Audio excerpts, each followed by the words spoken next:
Good evening, everybody, and welcome to tonight's special on the sofa. I hope everybody's recovered from Saturday, from the excitement. What a win, gosh. So tonight we've got the great honour of having legendary goalkeeper Jimmy Allan with us. Vic will be on in a short while to interview him. So any questions you have, please leave them in the comments. We will get through as many as we can. As you know, we always get loads of questions and never have time to answer them all. But if we don't get them, we will send them on to Jim so that he sees the questions and maybe he'll be good enough to answer that we can publish on our website or things. So let's see how we get on. So let's say hello to Mr. Morgan. Good evening, Mr. Morgan. Chris, a very good evening to you. I trust you are well after Saturday's long queue in the sunshine to get into the Forest Green ground. My goodness me, what a queue that was. And everything. Yeah, well worth the queue and everything, and lovely sunny day. So yeah, we're just very sorry for the fans who didn't get in time, which obviously wasn't very good, was it, really? Yeah. I don't know how they can oversell an area. They must know how many they can fit in there, but I just don't know. But no, I'm sure it'll be investigated. But yeah, well worth the wait for the people who did get in anyway. So we should say that we did ask for a player to come on briefly and comment on the game on Saturday tonight, but as is usual now, it appears this season, one wasn't offered to us. So we'd just like to make that point that we did want to speak to a player tonight. But we did. And we will carry on asking, and hopefully, at one point in the season, we might get one. We will get one. So, and hope everybody's able to join us tonight. Not after last week. I can see we've got 78 viewers at the moment, so so it looks like we're all okay. So, without further ado, let's bring on Mr. Allan. Good evening, Mr. Allan. Good evening, Vic. Nice to see you both. And you. So again, it's any questions, please let us know and we'll put them to Jim. And I will leave you, Vic, and I will speak to you later. Chris, thank you very much indeed. And it is my great pleasure to say a very good evening to the great Jimmy Allan or Jim Allan, whichever you prefer. Very good evening to you.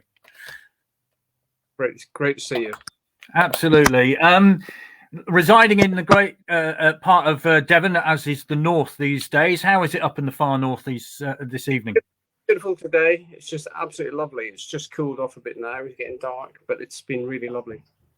Marvellous. Well, we've got lots of questions for you already, which is great. And lots of memories being evoked from your time at the club. Let's start right at the beginning then. You were born in Inverness in 1953, which makes you just slightly older than me. I just thought I'd get that in straight away. And you started out with a club called Brora Rangers, who are from the Highland League. They're currently 10th in the table. How did you get to be at Brora Rangers? Well, I played during the summer for a team called Tain Duthis, and some of the players were leaving to go to play for Brora. Asked me if I wanted to come along, and that's it. I started playing for them at 16, so it was really good experience of a very good league, a huge uplift from what I was playing before in the summer league. A lot of good professionals that have been playing for Aberdeen, Dundee, Dunfermline would come back to the Highlands and play, and it was, the football was great. The pitches were great. And once they got a bit soft, the Inverness pitches were brilliant. The pitch at Brora was fantastic, long and wide, plenty of room. So yes, great football in the Highlands. Played 11 games for Brora and then came down to Swindon.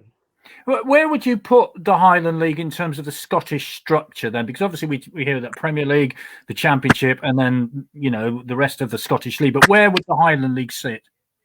The Highland League would be Conference League standard. Right. We're getting a lot of professionals coming down and playing because they can work, they've got a job, they can earn good money with their job, and then they can actually earn good money playing semi-pro, really. So the Highland League was to that standard, but certain teams like Ross County and Inverness Cally then moved out and progressed up the leagues, and they obviously ended up both in the Premiership at the moment. I had two cousins, Robert Allan and Albert Allan, that played for Ross County probably 10 years later than when I was in Swindon. So it was good to see them progress in football. They could have gone further, but obviously they had very good jobs. They didn't need to take further. Yeah, and obviously the Highland League's had a lot of sort of publicity in the likes of Fort William, of course, who had this reputation, don't they? They're bottom of the league at the minute, and for some reason, a lot of people have latched onto them as a sort of second club in Scotland. Yeah, well, the Highland League's great. I played against Clachnacudden in Inverness, and there was a guy called Donny Gillis. He used to play up front for them and a really good goal scorer. And met him when he was in Bristol City. We played against each other several times. He changed to back. I was still a goalkeeper, and it was great. But loads of players like Brian Gunn, he came through. I don't think he was from Invergordon, not far from me. So a lot of good players have either had connection with the Highland League and went on to play for good clubs. So the standard must be good. Yeah, very good. To get into the structure, the travelling. So you've got to have the support to be able to travel. You've got to have the money to be able to go further. And I think that's probably what's happened now when there is two good pro teams in Dingle and Inverness. So. Yeah, lots of comments coming in. This is from Rob, who says Jim's hair hasn't changed a bit. So that's a compliment to you. A brilliant keeper, a man of great values too. That's from Darren. We'll get onto that in a little while. What a servant he was for the town. That's from Steve.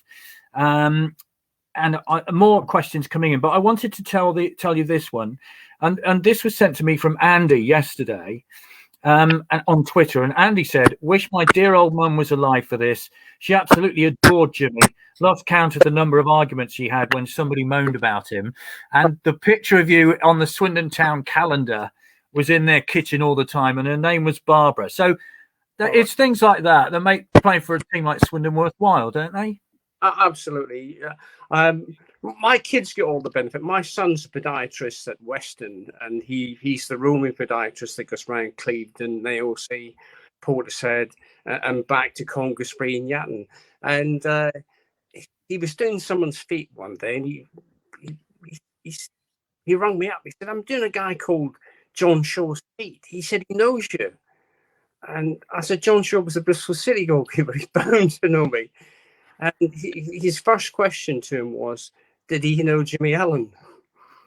And it's my dad. So the name, because the spelling Allan, not many people have that spelling down this way. Oh, there is a few, but it's strange. And my daughter, who was working in Southmead Hospital, a lot of older people would come in and say, "Were you related to that goalkeeper at Swindon?" And she's like, goes back, and I think that I knew a lot of people in Swindon, and Swindon are a very friendly club. The players got on well with supporters, etc., etc. So, and you'd meet people, because I lived in Swindon, so you were going to meet people on a regular basis. So. Yeah. So let's talk about how you got to Swindon there, because it's a long way from Brora to Swindon, quite frankly, literally and geographically. Fred Ford, I think, brought you down, didn't he, in about 1971? So how did that come about? Well, it came about. There was a guy called John Ross that used to write under the pen name Garrick, because from Tain to my village, there's a corner called Garrick, and it's not named after the Garrick Club. And he played football against my father, but he was a sports writer for the People, and he used to come up regular, and he had me at Northampton 18 months before, and I was about 5'5". Northampton wanted to sign me, but I just wasn't big enough for them to take a gamble. And this my mum and dad down in Aberdeen, we were invited by Dave Bowen to come to Aberdeen. And he took one look at my parents, and he said, "Yeah, you ain't going to grow." So by the time down to Swindon, I'd grown. I was about 5'10" then. And Fred Ford saw something in me. I played against West Brom. We took a thumping, but he saw I could do things, taking crosses and whatnot. So he was quite pleased, and he just said he was going to sign me. Sent me back and said he would send me home I came in the October. He said I'd send you home in the December, go and have a Christmas with your family, then come back and get stuck in, which I did. Marvellous. And this was at a time, of course, when Swindon had another of their best ever goalkeepers at the club, one Peter Downsborough. How was that?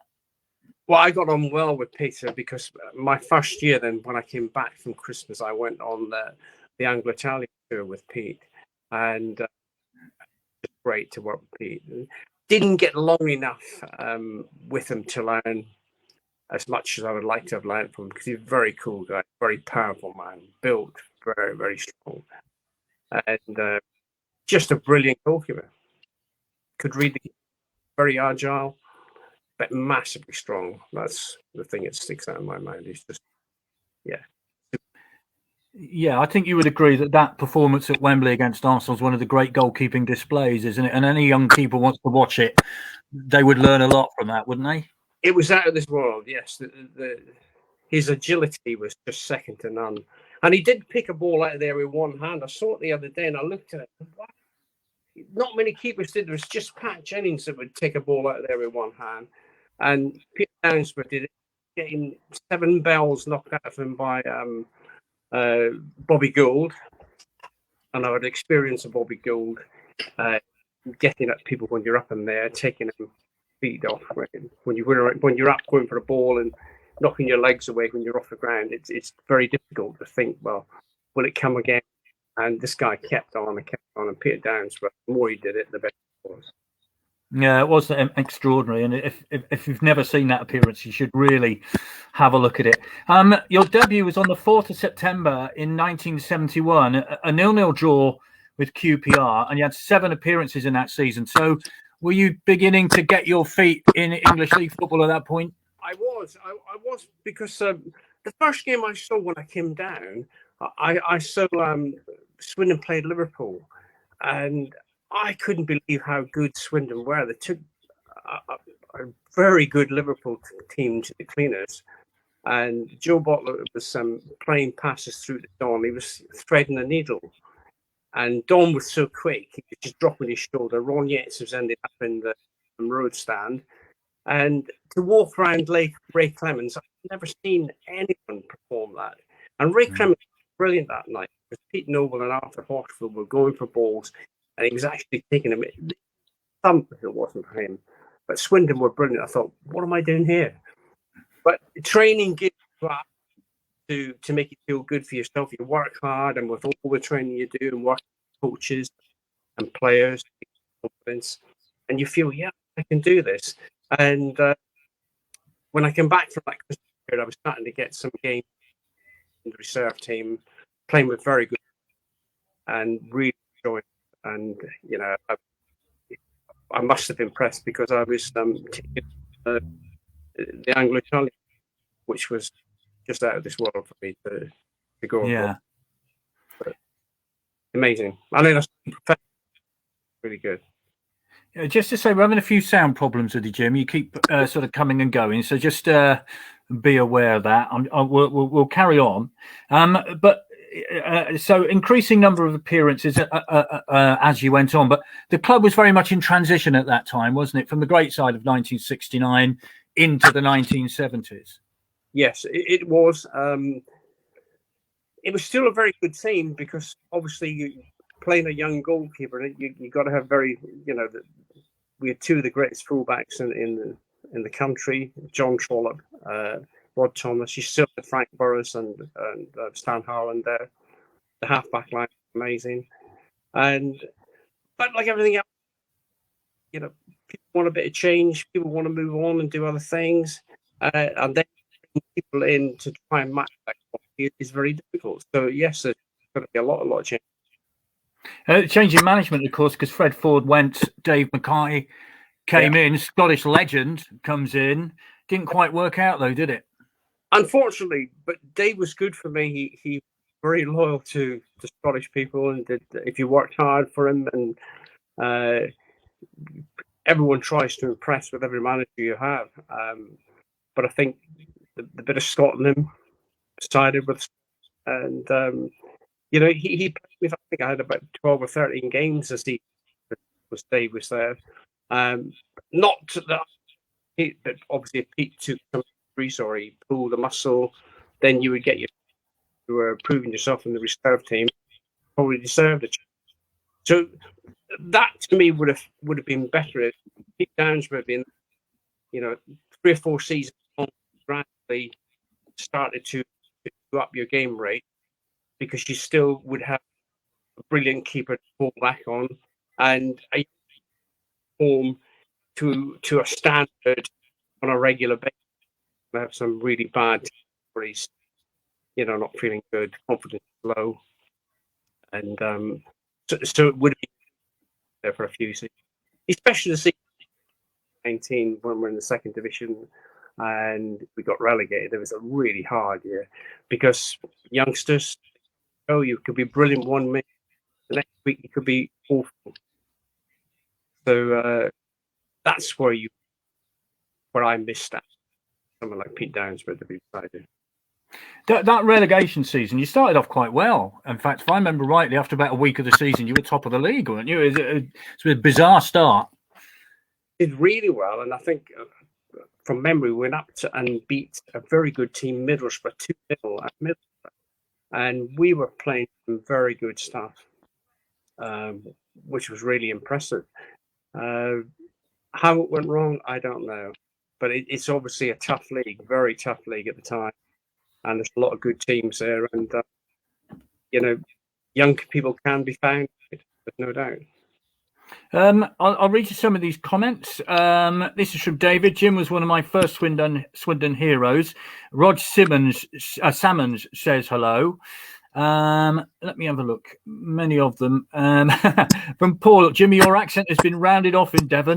I knew you when you played here. Richard Smith's nephew. Great to see you looking so well.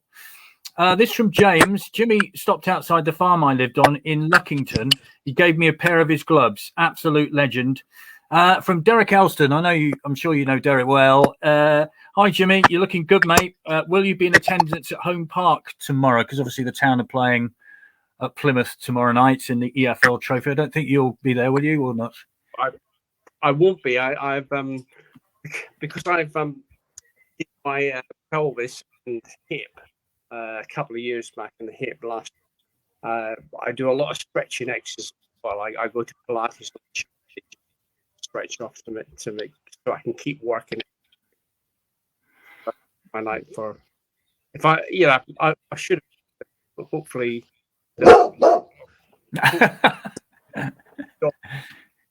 Settle down, dog. Yeah, dog's barking. Very good. I know you've got an open invitation. You know that, Jim, to come with us to the county ground whenever you want to. So let me know. Yeah, love to. Yeah. Right. This is from Steve. I love watching you play, Jimmy. Such great memories.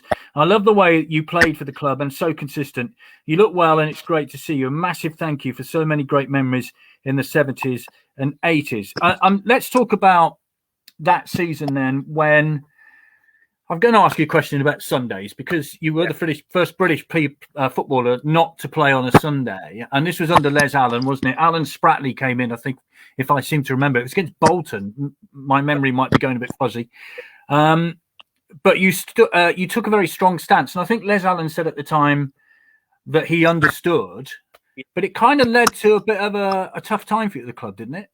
Yes. By not playing, my background was very much Church of Scotland or United Free Church of Scotland, and we went to church regular. The family did, and we believed that the Sabbath was a day of rest. And I did afterwards play on a. I got carried off on a Sunday as well when I got kicked against our house. But it was. I promised my father that I wouldn't play, and obviously it cost me a fair bit. But the decision I made, I didn't expect to see there would have been so much written about it. I would have thought that players could have just dropped him, resting him for the game or a couple of games, and it would have blown over. But yeah, if people support would have been around, I think I could have had a bit better back. And I did hear brilliant an American preacher only the other day. If you're paid by something, you should work. You can worship at other times. So I might be a bit different about it now, but at the time it was something because I'd promised my father that I wouldn't work on a Sunday, and my word. Fair enough. Well, you stood by that, and I think many people respect you for that. Relegation, of course, it was a pretty dreadful season. 25 points, I think, at the end of the campaign, under the 2 points for a win system. It wasn't a great season, was it? And then Danny Williams comes back, doesn't he? And he brings Jim Barron to the club. So that meant your appearances were somewhat limited. They were indeed. Jim Barron was great for me. Built my confidence back up again. He did the job that Peter Dunn had done. Coached very. I had talent, but I just needed someone to get that talent out of me and put my confidence back again. And watching Jim Barron was just a sheer pleasure. To work and train with the keeper of that club, magnificent. And 18 months after, I think I had a very good season because of the work Jim Barron had done with us. Yeah, this from Darren. Great respect for standing by your values, Jim. A difficult choice, and you can be very proud of all that you achieved. And I think people are very respectful of that. Jim Barron, of course, who'd had a good career at Forest, I think, hadn't he, before he joined Swindon? So he was a well-established top-flight keeper. Very good keeper, and he was brilliant at Oxford with the Atkinsons, Ron Atkinson and Graham Atkinson. They had a great team. Took a really bad injury. Did well with Forest. Came to Swindon. He coached me, and then he coached another guy called Mark Bosnich, who did really well for Villa because Jim Barron was such a great influence on his. He knew he was a good keeper. He just polished it off, and I think that was the great thing about Jim. He went a little bit early as far as I was concerned. I could have done with him for about a year or so, but that's you get someone coaching like a goalkeeper, then you play confidence and stuff, feel that you're really good, and it makes a huge. But yeah.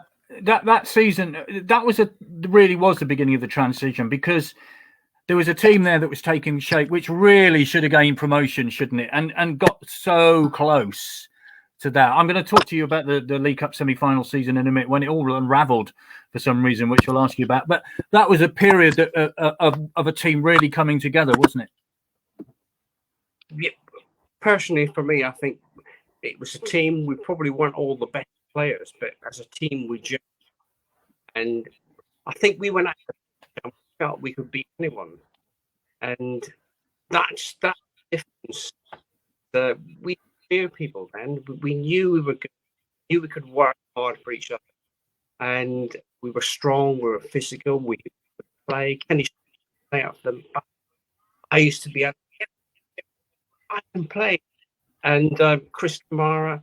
We had a great. Lewis was in there, Billy Tucker, Andy Ford.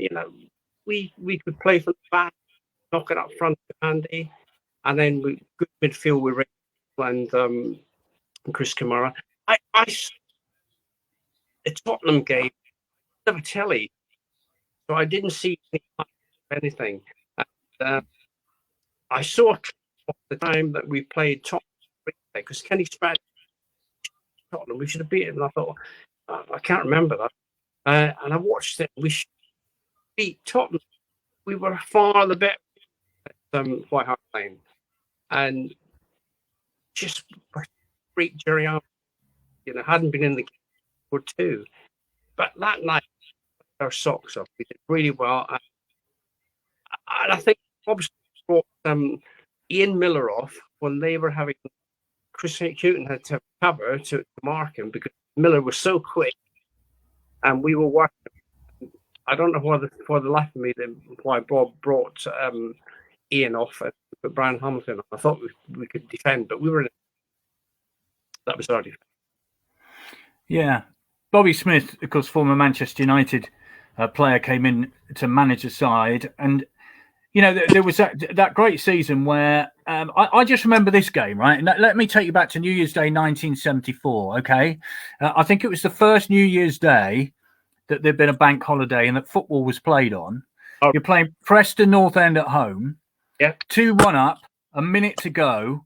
Preston North End get a penalty. Right. It's saved by one Jimmy Allan, who then pumps the ball up forward, and then Ray Tracy gets the third. Can you remember that game?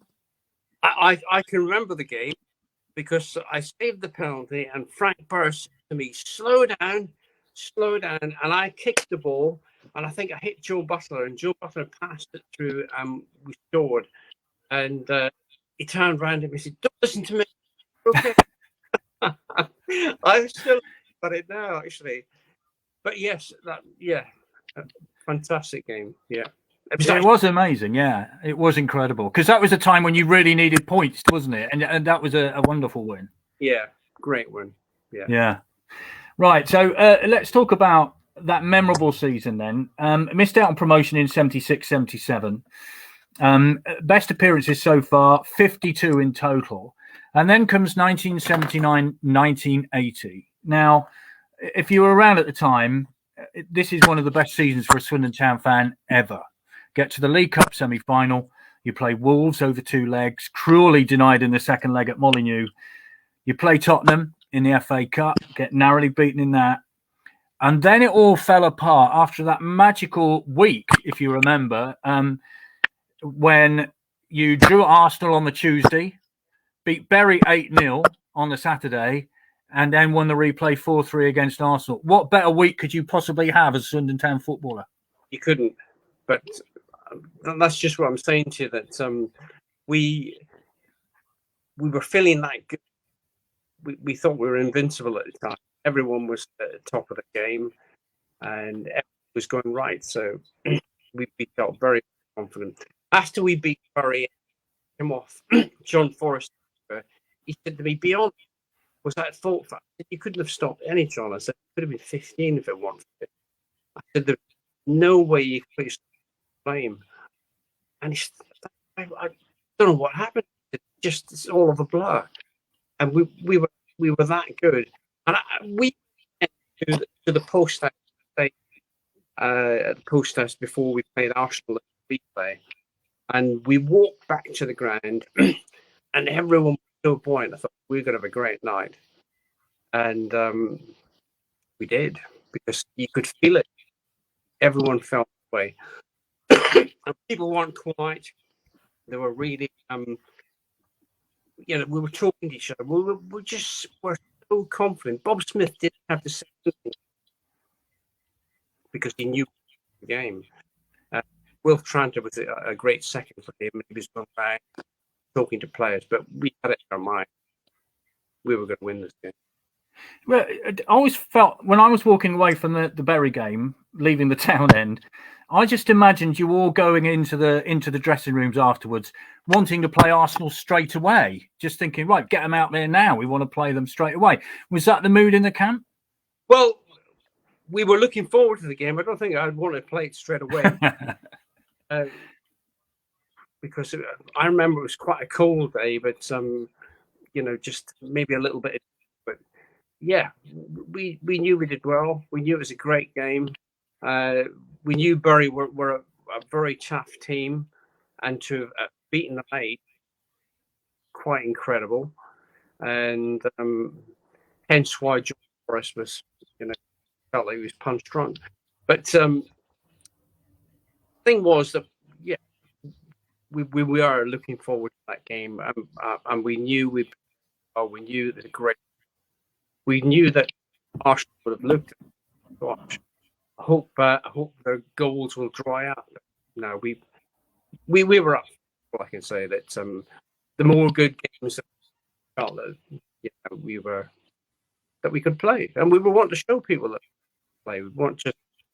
We were third division team, higher standard.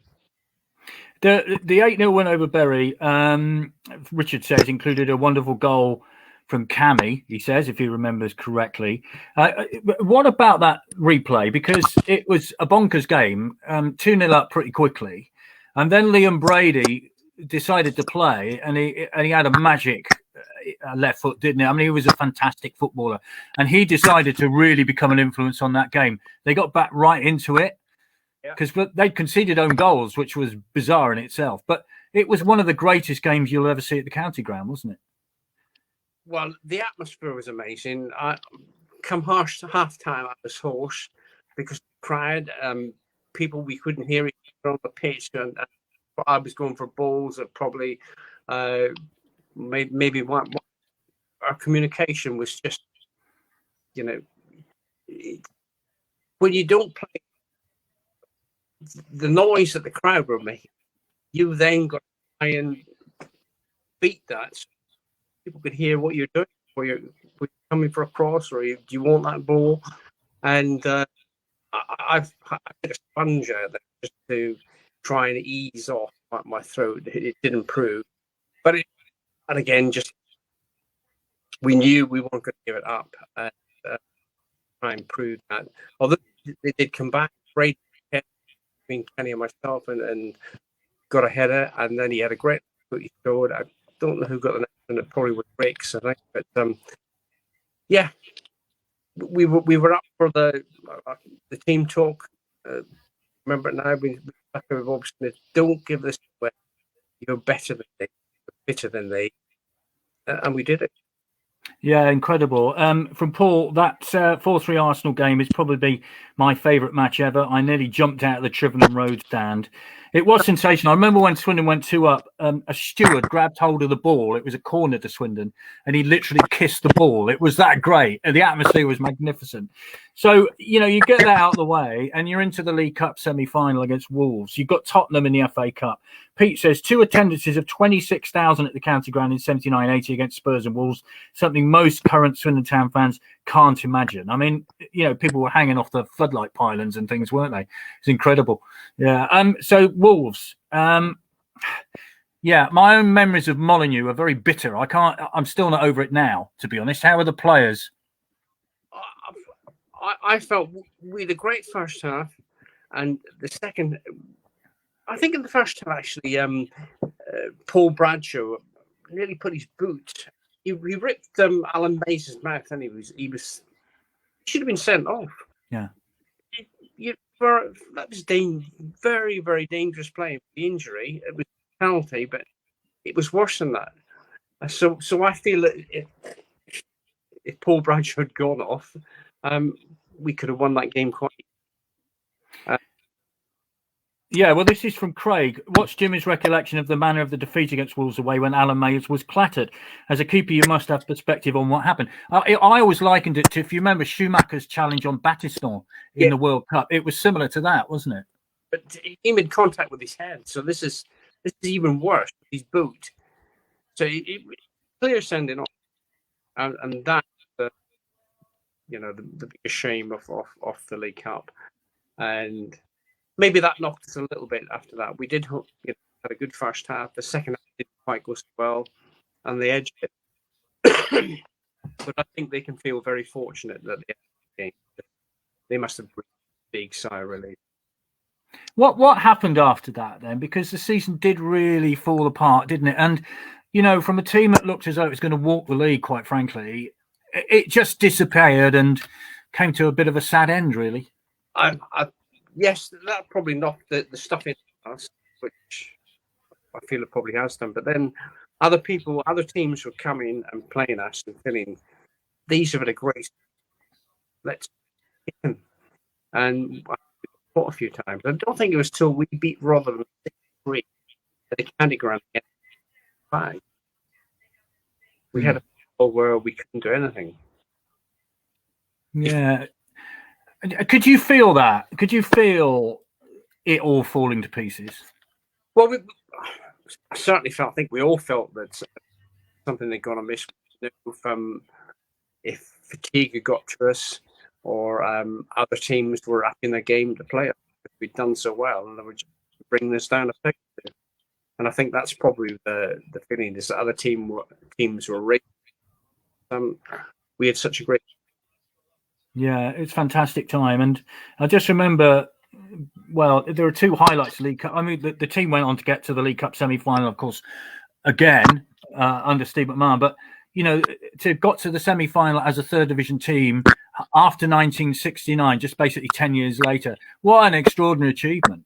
It was. It was quite incredible, and because people like Ken Stroud and myself, we'd come through as apprentices. It was great for us because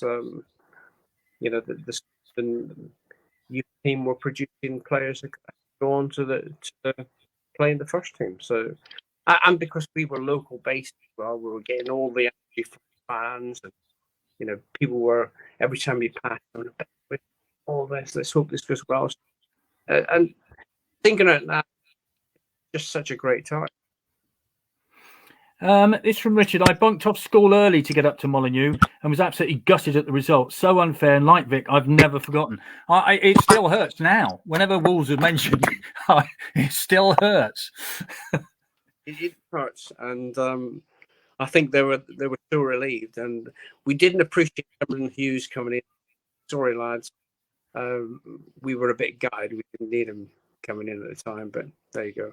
It happened. I remember Emlyn Hughes sort of going to the referee after Alan Mays was on the floor with his teeth falling out on the pitch, sort of going like that, as if Alan Mays had dived. And I've never forgotten that incident. With the injuries sustained, you couldn't say that. It's a bad referee. We felt that we probably had got the benefit before, but this one was just blatant.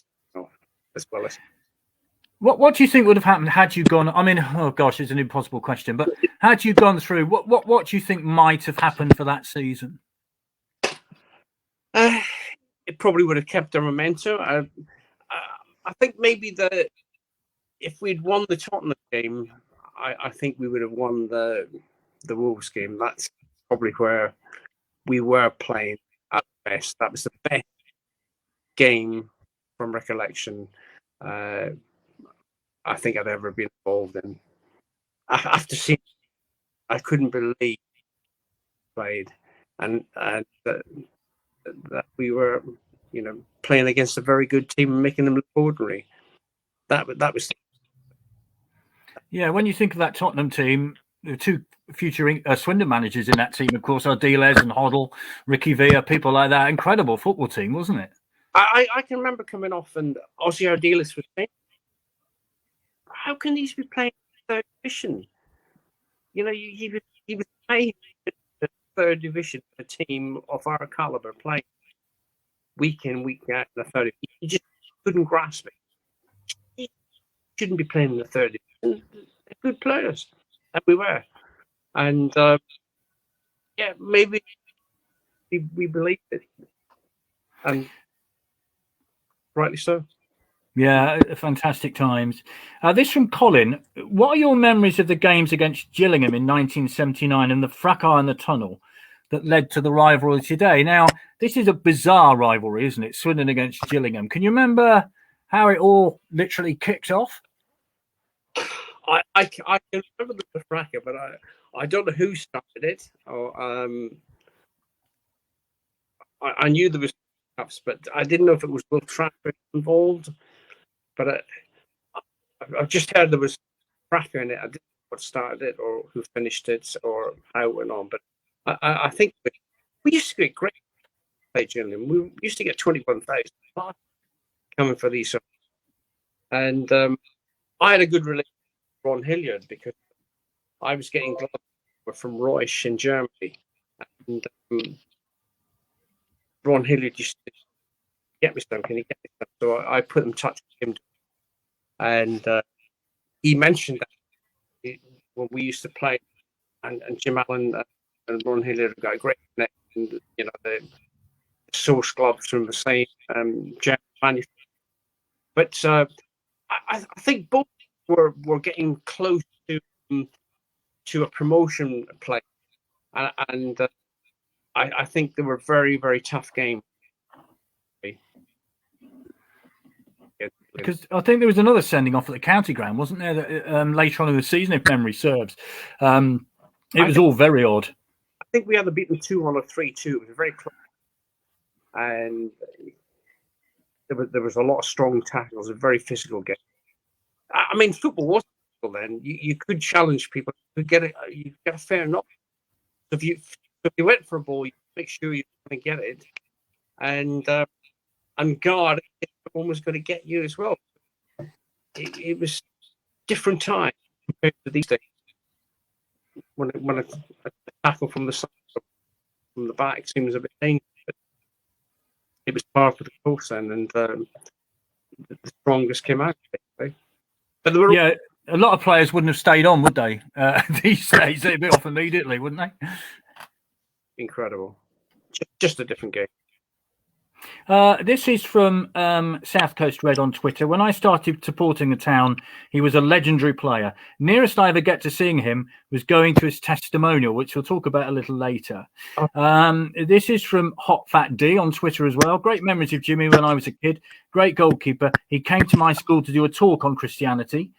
Where else have we got? Lots more as well.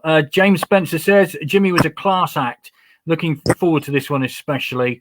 So lots of these are coming in. You are still highly respected at the county ground, and that must give you a great feeling.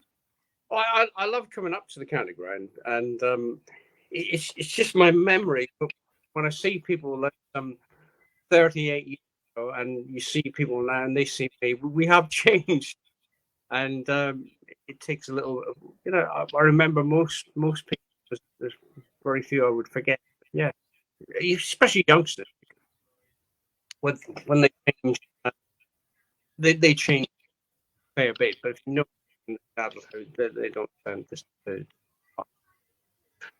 Yeah, coming back, it's great. I actually met up with Chris Porter for the first time in 40 odd years in Bridgewater 2 weeks ago, and we were going back to Greece, and he was saying what it's country ground. He said it's just unbelievable how people on this that remember me with, and I felt that as well. I love going back.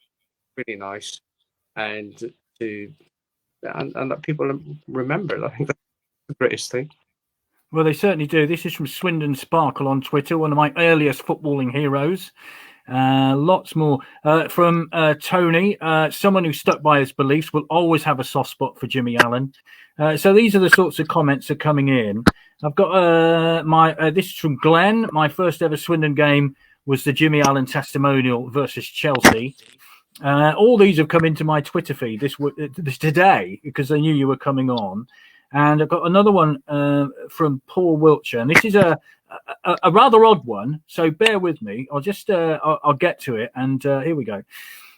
Question for Jimmy. Years ago, we played Reading at the county ground, and Jimmy came charging out of his goal, got the ball off the striker, and instead of booting it away, went off on a dribble and just kept going. Just wondered to this day what was in his mind. My dad was a steward on Players' Entrance called Dougie. He asked Jim, and he just laughed about it after the game. Do you remember that? I remember that game because Colin Bailey went to play for Reading, and I saw players, and I said, I know you. I said, you kicked me. He said, yeah, you were 40 yards out of your goal, you clown. And what possessed you? I said, well, the ball was at my feet. I just kept going. What happened? Did anyone get it off you and score, or what happened in the end? Mickey Bowman, I think, because I didn't wear shin pads. He got me right in the shin, almost crippled me. And I think, actually, so it was hard embarrassing, but yeah, it happens. I should, yes, it was that I was that far too far, and I should have just got rid of it. But obviously, having been playing five-a-side, I thought it was good enough to carry on. But Brilliant. Just a genuine rush of blood. This from Steve. This is about the Wolves game. Gutted still hurts a lot. This from Andy. Went up on Brownings from Melksham to Wolves. Got there late and was locked out. Sat on a bank outside watching with several hundred other Swindon fans. Yeah, because if I remember rightly, we were in the new stand, which was miles away from the pitch. And I always remember, I don't know if you recall this, but somebody was being paraded around the ground at half time. You were in the dressing room, so you obviously wouldn't know. And we wondered, who's this? And they eventually came round. It was Eusebio for some reason. He was there. Why he was there, I've no idea, but he was there. Very strange memory that you have of those. So after that season then, the club sort of went into decline, didn't it? Bob Smith eventually left. So how did it all feel? Did it feel as though the whole thing was going to go wrong? And then, of course, relegation at Newport on that day in 1982. Yes, it did go wrong. I think Ray McKinney went, a lot of good players were gone, and it was reversed to me. We had a lot of good young players. And I think that season we were top of the league. We went down to Bristol, beat 4-1. Then for some reason, it all went to pieces. And we played Newport at Swindon, have hammered them, and one of these things that chances didn't go in, but we were crazy chances didn't go in, and then it came to the game, and I think we got beat 2-1 or something. But yeah, when it's not going, no matter where you play, if you're on the ball, it's not going in the net, then I see it with teams tries because you're not relaxed. You don't play football well. You've got to be really relaxed. And Bob Smith used to call me for 5 minutes, 20 minutes. But if I was nonchalantly walking back and forth and catching the ball, and if he didn't go in, I want to don't want him from you. Don't come back. Come back because he might nonchalant walking. I wasn't done. He was hammering, and as Wilf Tran used to say to me, picking up, and that was always if hard and some managers see the players, and that's how you go out there feeling really good but relaxed. And the more tension you get,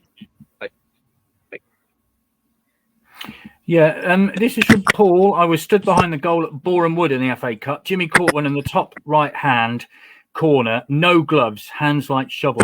Just to let you know, Jim, the sound is really not great. So, my back is getting low because I wasn't expecting to do this. I need to go for 2 seconds and go and get my plug socket. Charger. You go and get your charger. Yeah, and come back to us. Yeah, no problem at all. Thank you very much, Dee, for all of the. Just to apologise for the sound quality. It is breaking up a little bit. So, yeah, we do apologise for that. But thank you very much indeed for the comments. Got loads and loads of them. And next week, of course, we'll have our Monday night panel reflecting on the home game against Rochdale next Saturday. And Rochdale is a subject that we'll bring up with Jim very shortly. That is a subject which he'll talk about, which, of course, led to a sad end to his career. So we'll just wait for Jim to get his battery in. But just a reminder that next Monday, we'll have our regular Monday night panel. And we'll be talking about the home game against Rochdale. Then 7 days later, of course, it's Bradford City at home as well. Tomorrow night, it's the EFL Trophy, Plymouth Argyle away. Swindon got their victory against Arsenal 2-1 in the original game of this competition. And then next Tuesday, it's our first ever visit to Sutton United. I believe that tickets are available to season ticket holders with a certain amount of points from tomorrow at midday. So that's as I understand it, because people have been waiting for that ticket information to come in. Don't forget, if you want to leave more comments in, then please feel free to do so, and we'll have those comments to Jim as soon as he can get back to us and put his battery charger in, because the phone is being charged up at the moment. Chris, you there? Well, we seem to be on our own at the moment, so we'll carry on. Don't forget the Monday night panel next week. Yeah. We're just waiting for Jim to get his charger into his phone. Sorry about the sound quality. It is getting a little bit difficult to hear. It was getting a bit difficult. It was sort of deteriorating right the way through. He's actually gone offline now, so we'll just wait for him to come back. Okay, right, lovely. So yeah, as Rick said, we've got Monday night panel next week for Rochdale, and then the Monday after as well. because we're at home to Bradford on the Saturday. So 2 weeks running, we've got one of these. And then the following Monday, we've got Jamie Sendles White. Yes, we have. Yes, I'm very much looking forward to that. Yes. That's one to look forward to. And if anybody has anybody that they think would be suitable for this to interview, please let us know. We'll do our best to try and get hold of them. I do like the investigating bit, trying to hound people down. So if there is anybody that you particularly would like to see Vic interview, please let us know as well. Yeah, Jamie Sendles White, of course, briefly at the Town, but he's known the real ups and downs of being a professional footballer, hasn't he? Yeah. And he can talk about that, which was, you know, an extraordinary, tough career. And I think Jamie can tell us all about how tough it is. So that'll be interesting to hear from him. Yes. Any sign of Jim yet? Craig, thank you very much. Yes, we'd love Harry McCurdy to be on the sofa. I'm not sure we'd get him, but I think the word unpredictable is the word, the saying. But yes, Craig, if we can, we will, because I'm sure Vic would love that. I'd love to do it. Yeah, it'd be great. Yeah. I think it'd be one of those that you would never forget. I think it's fair to say. Exactly. Yeah. No, Kev Taylor, Jimmy Quinn, we can try. It's all people like that if you have anybody, just let us know and we will do our utmost. Simon Ferry needs to be bleeped out, so we can't do that live. On I think that might need to be pre-recorded, to be fair. Yeah. But Lee Peacock, yes, Helen. We've had Lee on previously. So yeah, that's a good shout as well. So but yes, so I think we've lost Jimmy for the minute, but we'll carry on for a couple more minutes just in case he comes back. But yeah, unfortunately, I think the internet connection to North Devon has sort of broken down a little bit. Yes, there we are. This from Andrew at the Gillingham game. The ref got attacked by a fan after he'd sent off Westwood. McHale got accused of getting him sent off. And, of course, there were death threats and everything else, which followed then. The home match came later. It was an extraordinary time, and that led to the rivalry which we see today between Swindon and Gillingham. So there we go.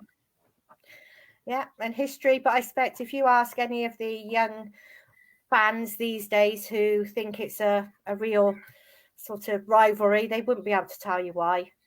It's just history, isn't it? So it's been put through the generations. So yeah. I should say that don't forget on the 31st of October, which is a Sunday, Swindon's women are playing against Exeter women at the county ground in Swindon. It kicks off at 2:00 in the afternoon. So if you fancy watching some women's football on the county ground, then that's when it's happening. 31st of October at the county ground, kick-off 2:00. Exeter's women are playing Plymouth Argyle at St James Park this coming Sunday at 2:00 as well. So it's nice to see the men's club getting involved with the women's clubs as well and allowing them to play on their ground. So don't forget Halloween at the county ground, 2:00, Swindon against Exeter women. And if you want to get in touch with SAS Travel, they're not there tomorrow night. It's a match night, of course. But their Twitter is at SAS_travel. And the email is sastravel@sky.com. So if you want to get through to them, please feel free to do so. Will they be there? They'll be there before the match, won't they? Oh, sorry. It's away. Sorry, yeah. I'm thinking. Just ignore me. Right, Jim's back. Jim's back. Let's get Jim back on. There we go. Apologies. Marvelous. Oh, that's better. That sounds much better. Great. Yeah. Okay. Fantastic. Right. Sadly, we've got to come to a point where things unravel for you professionally as well. Let me take you back to the 1st of October, 1983. Rochdale, who ironically Swindon got home this Saturday. Right. And a 2-1 home defeat by Rochdale. But it was just before half-time, I think, the incident which brought about your premature end to your career. Yeah, I went out for a ball and, as I always did, down the ground. And the big boy, Steve Johnson, caught us just before there on the arm. And it dislocated the elbow and smashed the forearm. and obviously from that, I've had probably about 5 operations on it. That's it straight. So it's never going to straighten. So it's about 35 degrees off straight. I had wire removed from it. I fell over and I had 2 other fractures about 12 years ago, and I had that repaired. And I had all the wire taken out, was wrapped around it, moved. I had a couple of plates put in, and they're still in there now. And I get no problem with them. It's the best over the last 12 years. It's the best it's ever been. So, how difficult was it to give up, or was there a moment when you thought, that's it, there's no way I'm going to come back? When I did it, I thought, because I was recovering really good. I was working at the hospital, doing an awful lot of work with the physios. But it was just the fact I had 3 operations in a year to take pins and various other things out. It was just that the fracture was so severe around the elbow that it was never going to go. And I was too young to have a joint put in. It was going well, but then it was never going to be right for professional football. And if you can't straighten your arm, there's just no way that you could play. You did go on. Sorry, go on. I played for Torrington a couple of times, and if it was just taking crosses, fine, I could do that because I was still very agile. I could pick balls out there. But when you had to go down close and extend your left arm, I couldn't do that. And that's what would let you down. And at that standard of football, you couldn't do it. Because I was going to say, there was a brief comeback at Torrington. You were coaching there as well, I think, at one point. Yeah, I was coaching a guy called Dick Turner. He was just 21, 22, and the boy could have played professional. He had a great build, great training attitude. If I'd met him when he was about 14 or 15, he certainly could have played. And when I was coaching him, he had a great season. John Hall, who used to be the Plymouth manager, was there, and he said, please come and coach him.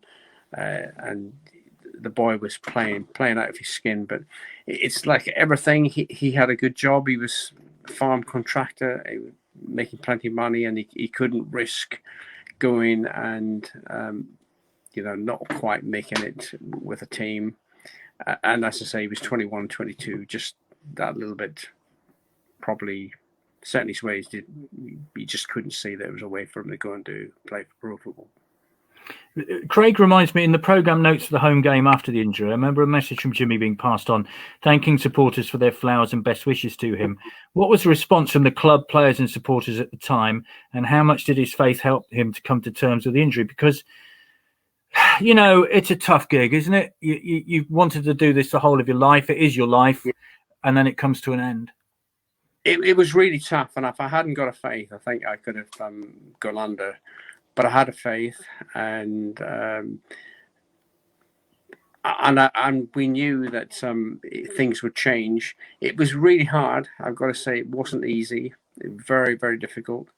And that's why I left the Swindon area, because I struggled to get a job that I could actually settle down in, and football was coming up all the time, and obviously I was hurting, and so to get away was the best thing possible. And that's why we moved down to Devon.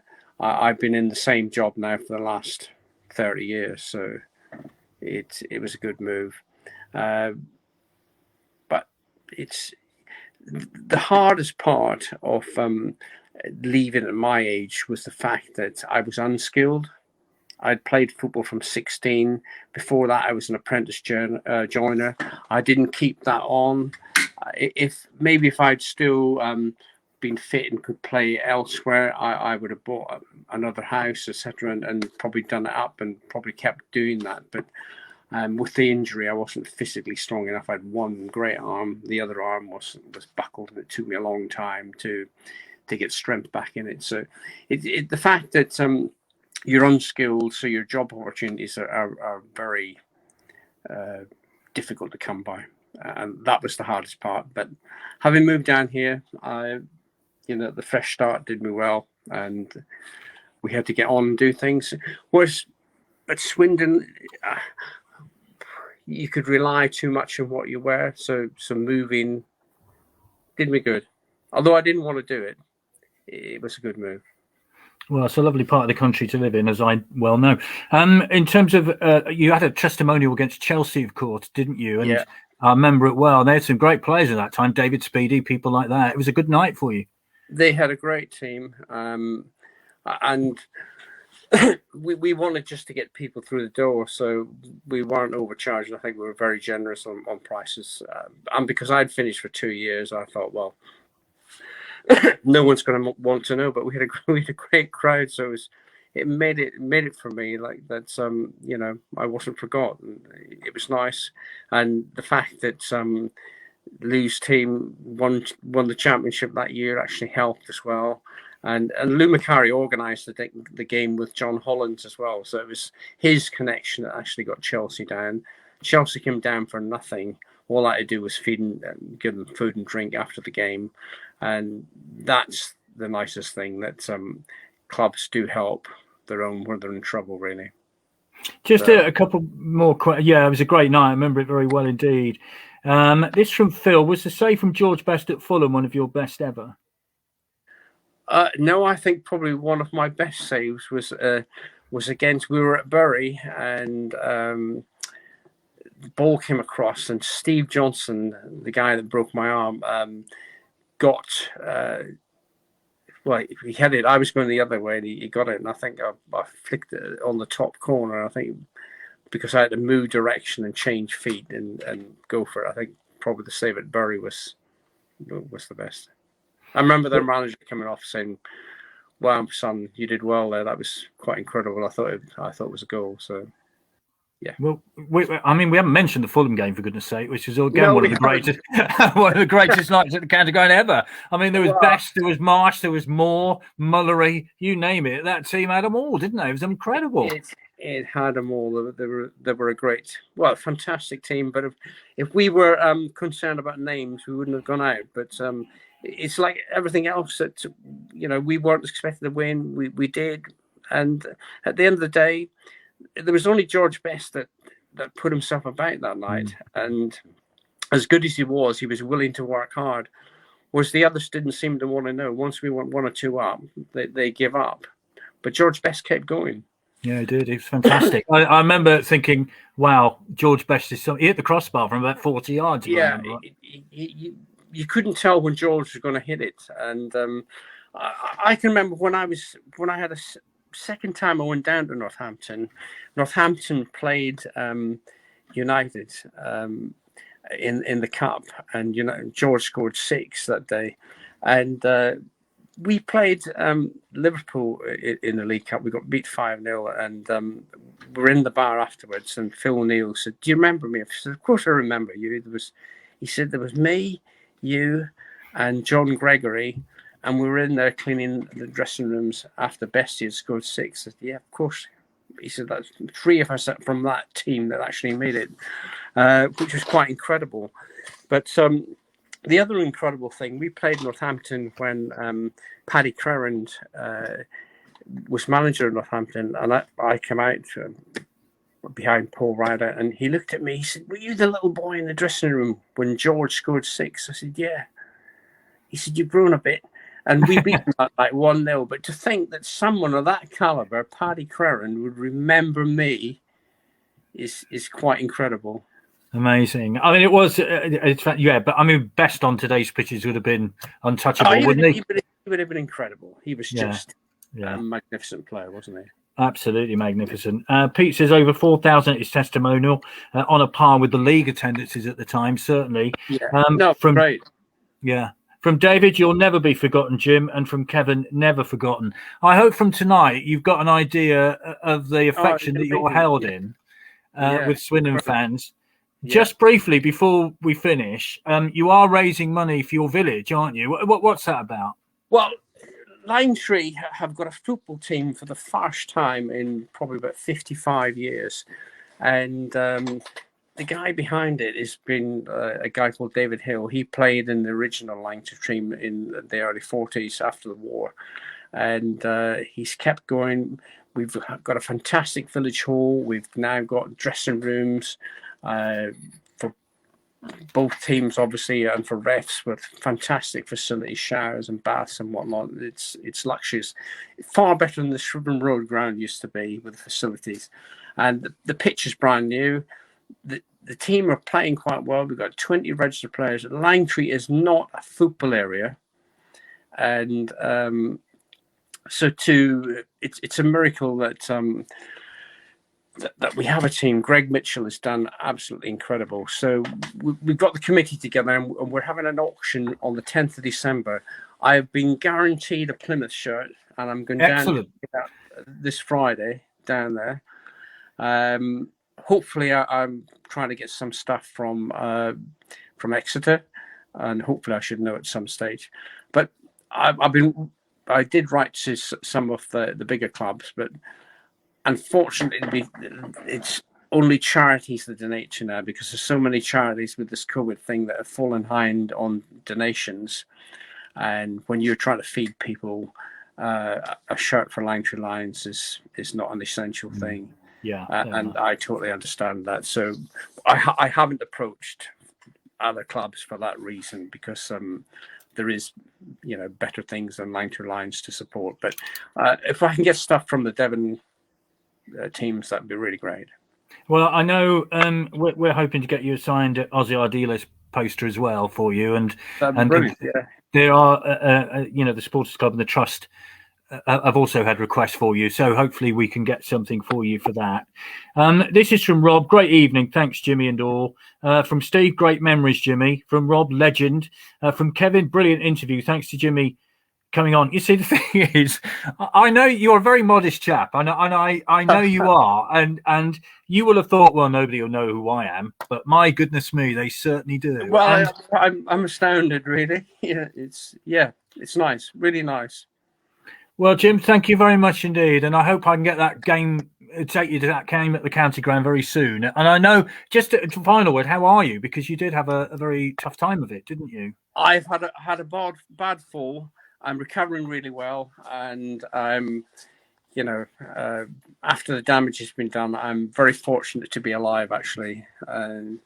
So it's an added bonus now that I'm up and about and feeling really good. Marvellous. This is from Craig. It's been lovely to hear Jimmy tonight. I think, Chris, we've had so many. I couldn't get through them all. It's that simple. So we'll forward those on to you, Jim, if that's okay. Yeah, that'd be great. Yeah, please do. I'll download them and then just get Vic to send them on to you so that you can see. Yeah, that'd be great. You've got my home address or email. Just email them to me. That'd be fine. Fantastic. Yeah, no, but that's been fabulous. Thank you very much, Jimmy. No you problem. are one of my heroes from when I first started going with my father in the sort of mid-70s. So, no, thank you. And some of the players that you mentioned, Ian Miller, again, was one of my heroes. You are. So, fabulous.